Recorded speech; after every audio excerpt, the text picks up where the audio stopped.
Welcome back. So it's the 3rd of May, 7:30. Me and Roz are just on the way to the gym now. We're heading to Dungeon again, so that's his little Friday treat at the minute. It's as good as it gets, isn't it? It's as good as it gets. We're going to hit a pull session today. Since the last high days, we ran back to back at 1,000 gram of carb, 500 each day. We've pulled off what I believe is another couple of kilogram. We're weighing in at 85.7 this morning. Very flat, and non-training day food has been pulled to 1,900 calories now. No change to training day. Cardio is at 40 minutes. So we've got the chisel and the hammer out, that is for sure. Hunger's present, needs to be at this point. Energy's low, needs to be at this point. Training performance is dropping off, so we'll address that with the next high day that will probably be due in the next 7 or so days. But we'll give you a run through of how I'm looking. I think from the front I'm there, I think 5%, and then the back's probably about 15% off. Towards the lower lats needs to come in a little bit more, but this is exactly how we should feel at this point in prep now. It's about grinding through the gears. Finished work at 7 PM last night, still had 6,000 steps to get. Did not want to get them, but went out, got them boxed off, and it's about just collecting the wins day today. You should feel shit at this point. You should feel low on energy. And the worse you feel on prep, the better you look.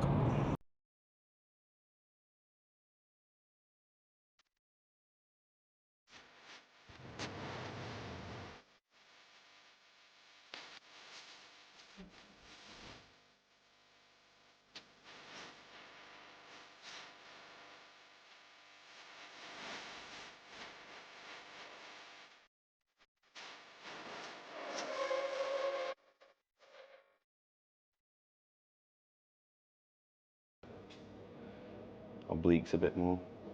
Yeah. Midsection's fucking sharp. Yeah. Head up. Good posture, better posture, yeah. You get a lot more width like that. That's a shot for you, really. Nice and relaxed, bang. And that, yeah, stop spinning that arm so much. That, no need for that. Just, what? Yeah, you're going like that. Just keep it still, bang. And then spin to the back.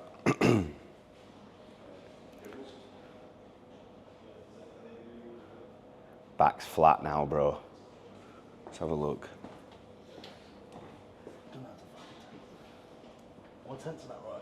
Could drop these down a little bit more. It's a bit better. Yeah. You're flat. So we're closing in on his first show now. 6 weeks? 6.5, yeah. 6.5. Well, it's not. Not 6. 6 now, it's Friday. 6 weeks. No high day yet. So we've run him quite flat, but the forecast is probably going to be in the 89s by tomorrow, I'd say. High-end 89s. Peak off-season 104, but we did a pre-prep phase down to 98. But he's going to be due a high day. But importance of coaching, and what I think you need to make sure is when you're prepping athletes, you look at them in a fasted state like this, and then he's going to get a pump on, and let's see what he looks like with blood in the muscle, and then we can dictate the difference in the look and what day we'll load. But I'm thinking drag him flat over the weekend, get plenty of sleep and recovery in, then load him up for push on Monday. 1,000 gram of fucking carbs. Let's go.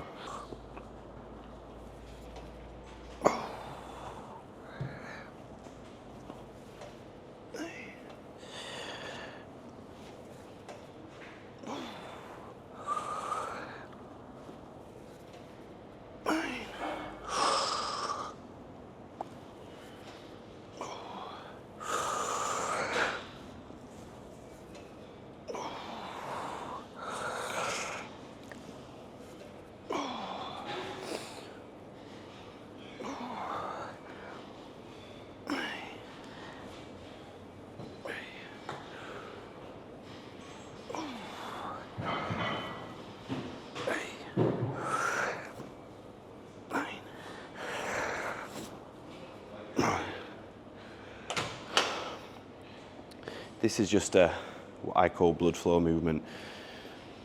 I commonly see people train back incorrectly, or even more commonly I see them pose it incorrectly, which to me tells me that they've not got a great mind to muscle connection with the back. So what I do before most back days is sometimes I'll do this unilaterally. Today I'm just doing it both arms.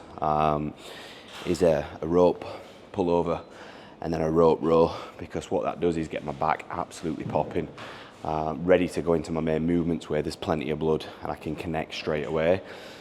And since I started doing this last January, before every session, I think you've all seen the progress on my back, and it's all because everything is about accuracy but mind to muscle connection. I'm not just moving a load from A to B. The day that my back started growing was the day that I stopped training like a dickhead and just trying to row so much weight and just actually think about what muscle I'm using. Elbows all the way back.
Got to hold on. Look.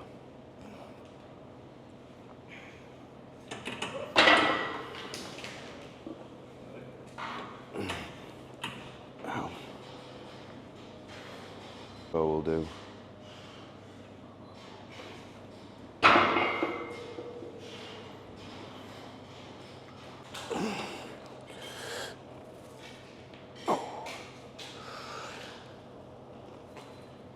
It's way better, that one, than the gym shop one.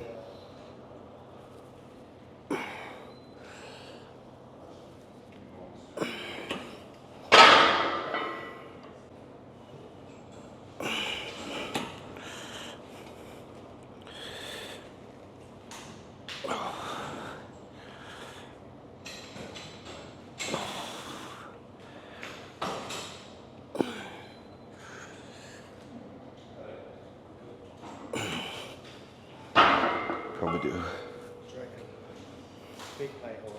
Yeah, I'd probably go with 3, to be honest.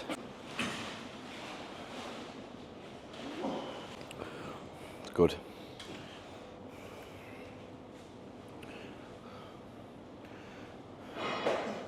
Come on, pull down. Yeah, good.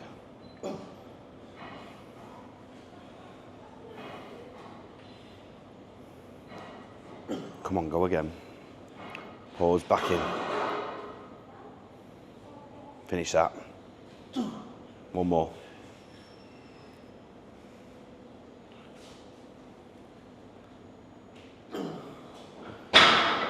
No space on memory card.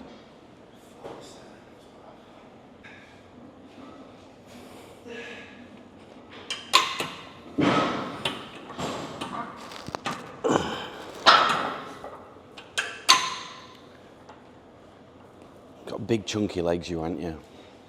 I put my knees under and I fucking can't even touch the pads.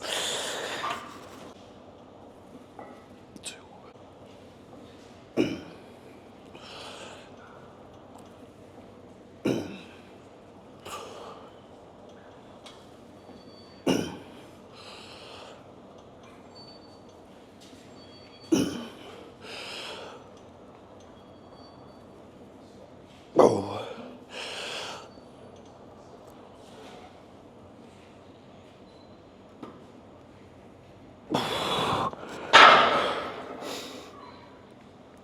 So you can see there that the target muscle is the lat, so we're biasing the lat. So it's important when we're in that eccentric that we're not allowing the shoulder to roll forward, because that's where the tension will come off. And if you notice throughout the set, my head is up and my chest is up. My head's more in a neutral position, but my chest remains proud, because if you contract and you allow your chest to drop, it's gonna suppress your rib cage, your breathing and your bracing is gonna drop off. So make sure that you're very accurate, because a lot of people will move a lot of load on this. We're only doing 320 plates a side. Peak off season it was 4. So strength's down, but accuracy just gets better and better and better every single session. Like I come off that, my lat's on fire, and it should be. You should feel the tension on every part of the movement. Remember, the most amount of tension is on the eccentric. So keep things super controlled, especially within your lat work. Yeah, that's a set.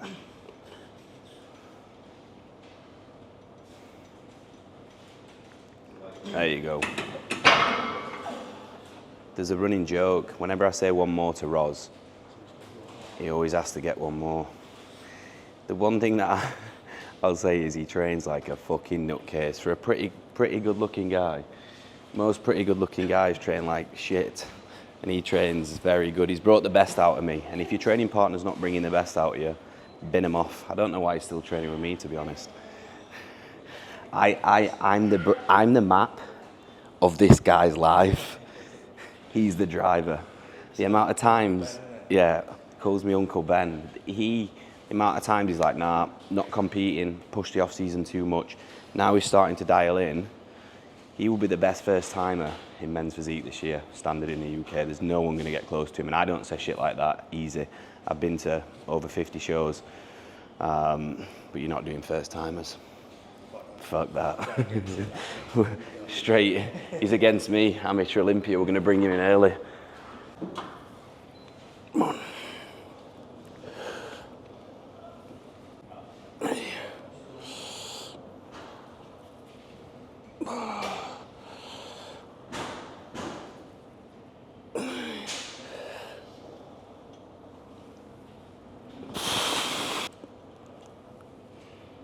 At least 2.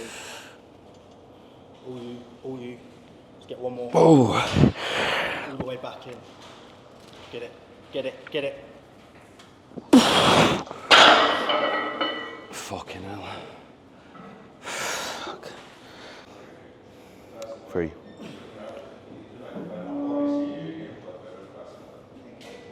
4. Come on.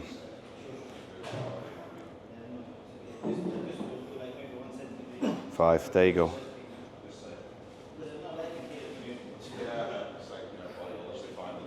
6. Come on. Pause. Back in. There you go. Finish that. That's yours. Yeah, good.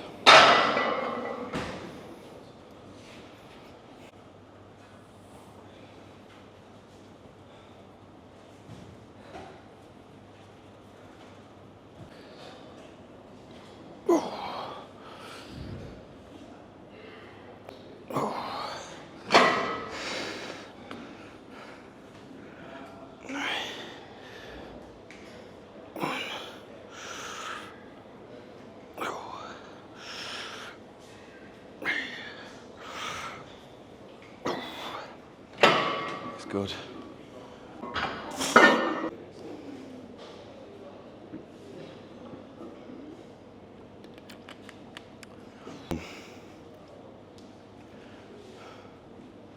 Yeah.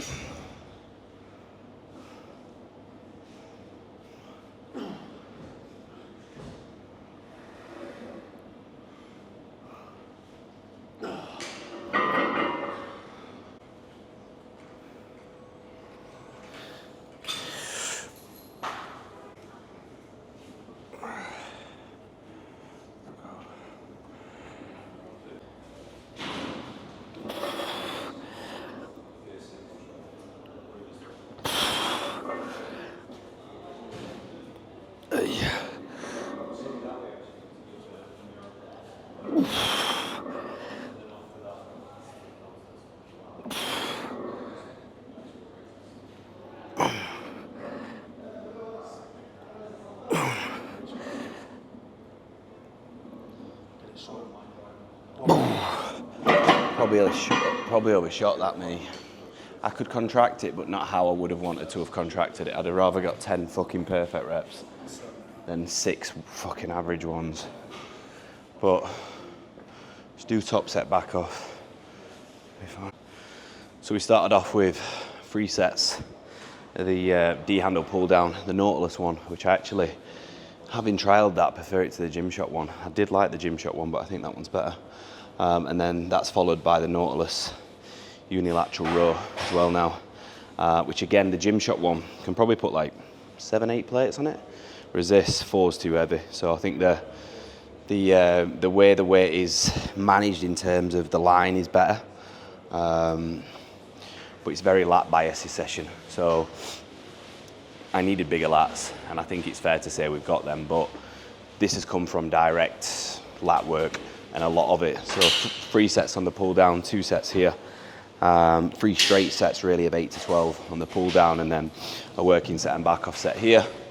And then we're going to see what else there is. There's another, I would like another lat bias movement, then an upper back, then potentially one more pull down. So we'll see. When we come to dungeon, I'd just like to have a little play around. There's no logbook, there hasn't been for a long time now. It's just about training to complete accuracy and training to failure, but not taking stupid reps at this point or doing drop sets and intensifiers. A top tip when training your back is, if you don't have a good connection with it, do some direct ab work before. So what I often do is like leg raises, hanging leg raises. And what that will allow you to do is a key element when you're training your back, your lats, the muscles within your posterior primarily, is your breathing and your bracing. And if you can contract your midsection very well and you can breathe and brace, it's going to keep you strapped into the movement. Like you see with Ollie here now, there's no movement of his core. Quite commonly what I see when people are rowing or pulling is they'll contract their obliques. That again is suppressing the rib cage and taking the tension away from the lats. So if you find yourself in a pull down and you're finishing up in this position, you need to be finishing up there. With your chest proud, it allows a better range of motion. Likewise with a row variation, you should be chest up and you're finishing there. The minute you start to drop down, the minute the set breaks down, and the accuracy within that set is diminished. So just, that's a top tip. That helped me progress my back a lot.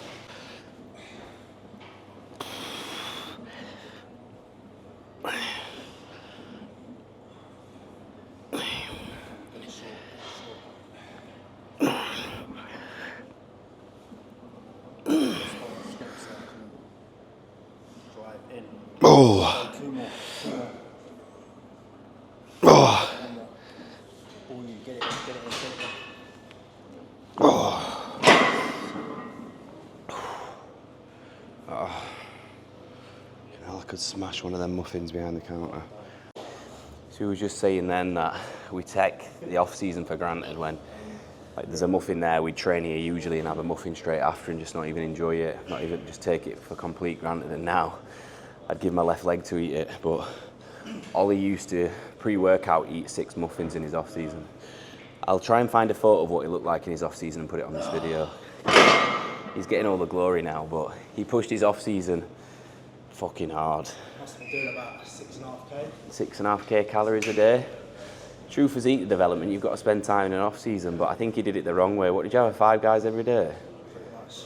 5 guys for lunch. 6 muffins for breakfast. Dinner, 6 muffins. 6 muffins for breakfast, Domino's for dinner, and 5 guys for lunch. And he went from about 91 kilogram to 105 in about what, 7 weeks? 8 weeks. Now look at him. Fuck the clean dieting.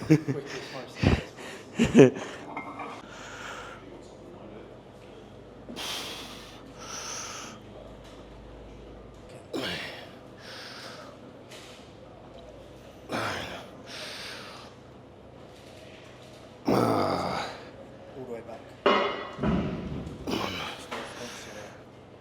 Drive. Let's go 2 more now. 1 more with you, 1 more with me. Drive it. Back in. Just 1 more. All the way in. All the way in. sir.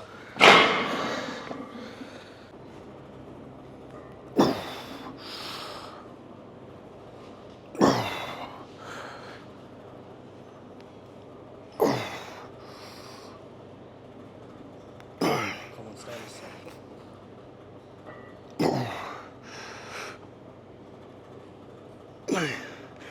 Two more. One. One more. All the way in. Never felt a machine like you're fucking up a back like that. Wow, I've got cramp in it. Oh my God. It's a good machine, that. So good.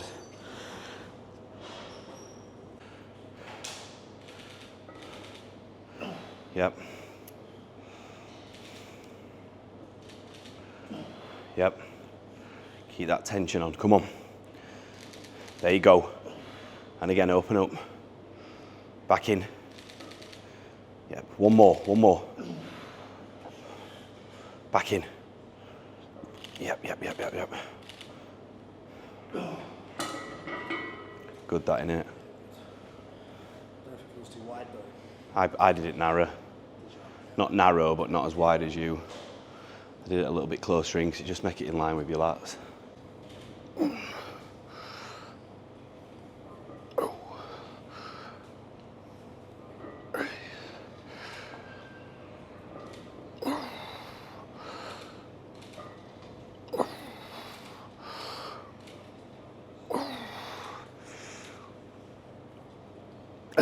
Come on, get it in. One more. All the way in. Drive it. All you get it in.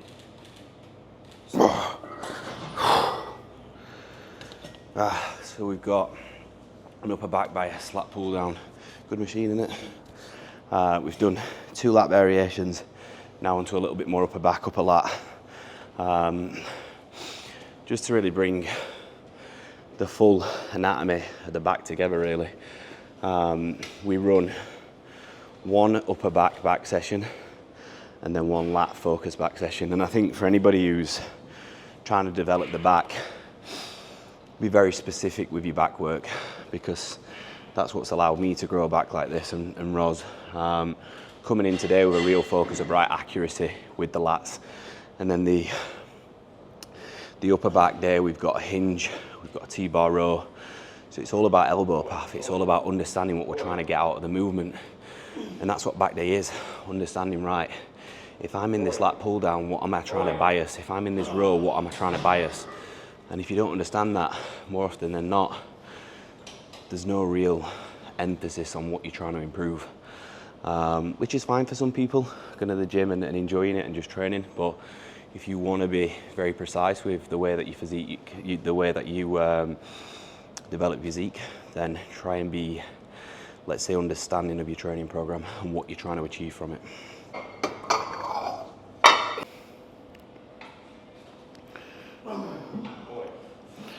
Come on.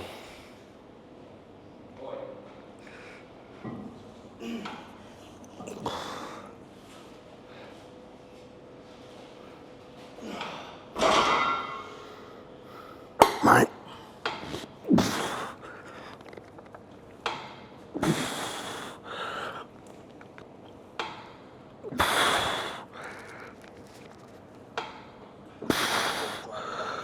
Get it back.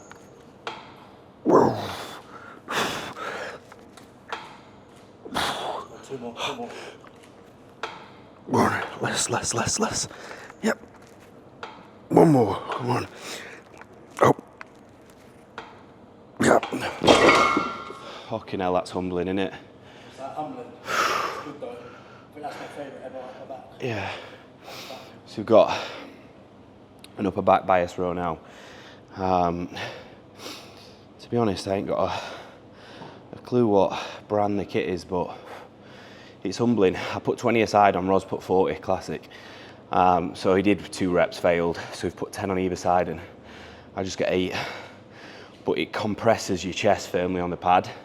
And because of the line of force of the machine, you can't leverage the weight in any way. So it literally sticks you to the pad and you're forced to just drive your elbows high and wide. Whereas if you're seated upright, your ability for your chest to come off the pad can increase, and therefore your range of motion can drop off, and the accuracy of your set can also drop off with it. But yeah, I don't know what this is. I want to say Preca. I've not got a clue, but it's a very good piece of kit. Drive. Pause. Back in. Yep. Pause again. Back in. Yep. Get that tight. That's you. Finish it there. Yeah, good.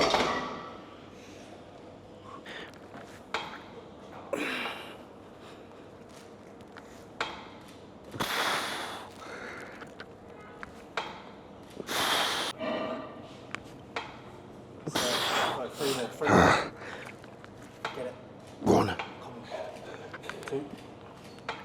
2. All you get it all the way up. Drive.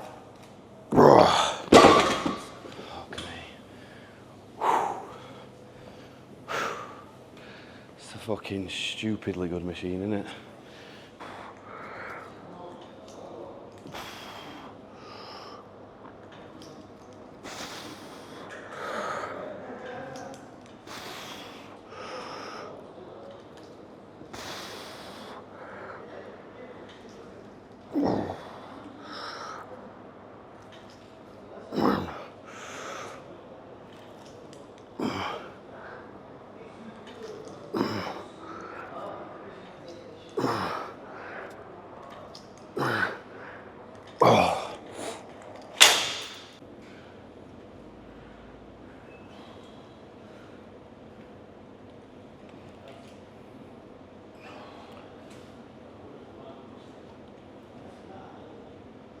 Yep. Yep. Come on. There you go.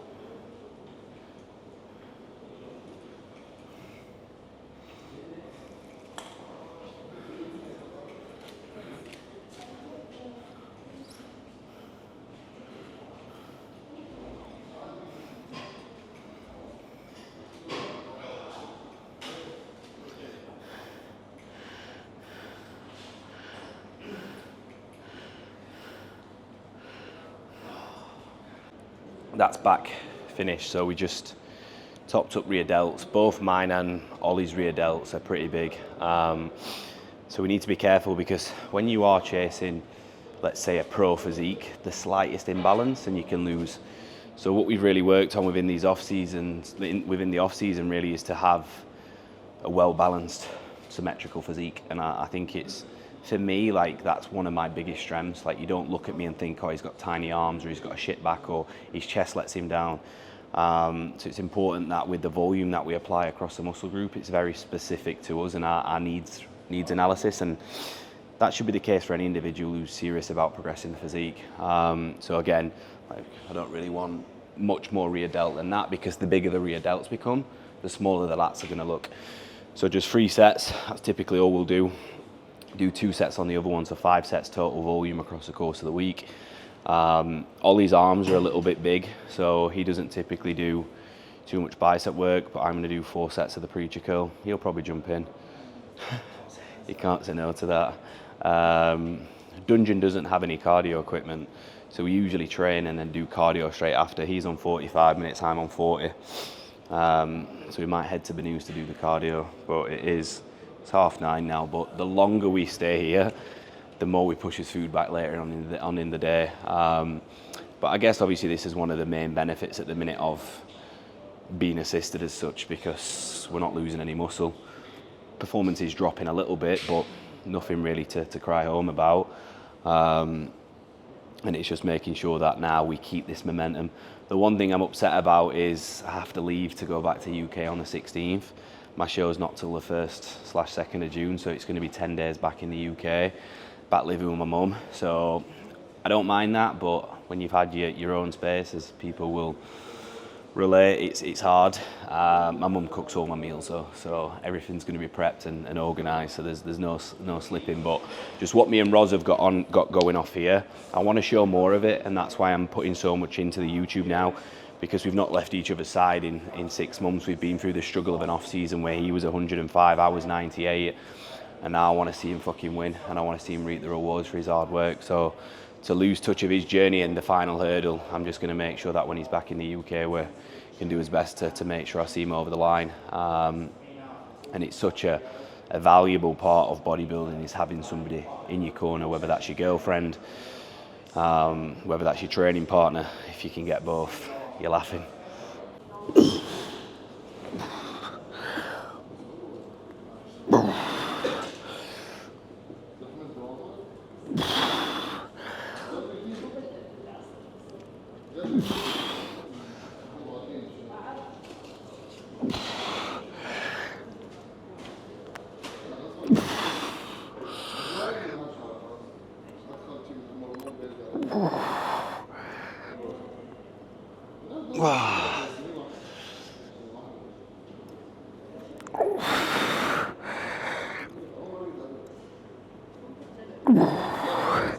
Stay in the set. Yeah. It's all right, that.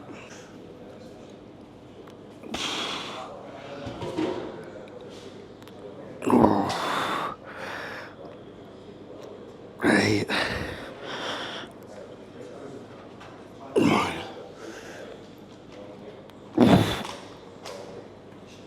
I'm done. That's cardio done. So 40 minutes, heart rate above 120 throughout, and it's the end product. It's days like today when things get tough, you need to find another gear, because if you don't, the next competitor will, and they'll beat you on the day. So it's just a constant reminder, when you think there's nothing left in the tank, find one more. And that was one of those cardio sessions. I've been up since 5:30. It's 11:30 now. We've had a big pull session. Drove to another gym, finished cardio, and hungry, low on energy. Fatigue's high, my legs are cramping, but this is where you really just got to strap in, and the worse you feel, as I say, the better you look, and you've just got to find that gear and keep grinding through it, because that's what's going to achieve true condition. And last year, I felt I was lean, but this year I want to be grainy, I want to be dry, I want to be full. So in order to get there, I've got to do shit that I didn't do last year. But it's another week down, 4 weeks remain. So the plan of action is 2 more weeks in Dubai, and then we head back to UK for the final leg. But this is how I want to feel at this point. If I didn't, I'd be concerned. Put a post on Instagram last night, and the response was very good. A lot of big compliments for a lot of big names in the industry. So at this point in prep, I think it's important not to have an emotional attachment to how I look, and just look at the daily non-negotiables and tick them off day by day, meal by meal, step by step, second of cardio by second of cardio, and the cross-correlate to amazing results. So as always, thank you for watching, and I'll see you in the next one.